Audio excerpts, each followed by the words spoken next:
In recent weeks, rising violence and fighting have taken the lives of innocent civilians, men, women, and children. Heated rhetoric on both sides has raised the risk of war. So today I want to speak directly to you, the people of Sudan and South Sudan. In your lives, you've endured extraordinary hardship. You carry in your hearts the memory of family and friends you've lost.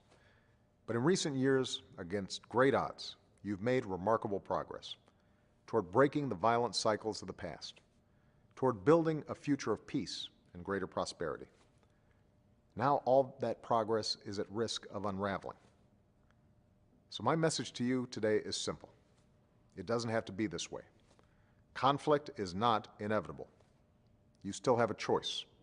You still have a chance to avoid being dragged back into war, which only leads to one place: more suffering, more refugees, more death, more lost dreams for you and your children. We know what needs to happen. The government of Sudan must stop its military actions, including aerial bombardments.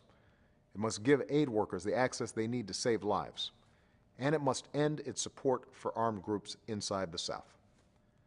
Likewise, the government of South Sudan must end its support for armed groups inside Sudan, and it must cease its military actions across the border. The presidents of Sudan and South Sudan must have the courage to return to the table and negotiate and resolve these issues peacefully. And all those who are fighting, including in southern Kordofan and Blue Nile, must recognize there is no military solution. The only way to achieve real and lasting security is to resolve your differences through negotiation. In times of tension, it's easy to forget that your future is shared. You will never be at peace if your neighbor feels threatened. You will never see development and progress if your neighbor refuses to be your partner in trade and commerce. It's easier to start wars than to end them. And yes, peace is hard. But the forces of history, which sometimes seem so large, are not beyond our control. Your future belongs to you. It is in your hands. You have the power, the choice, to say what comes next, whether your children will live in war or peace. The choice is yours, and now is the time to choose peace.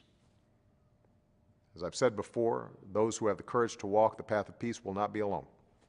You will have a strong and steady partner in the United States of America.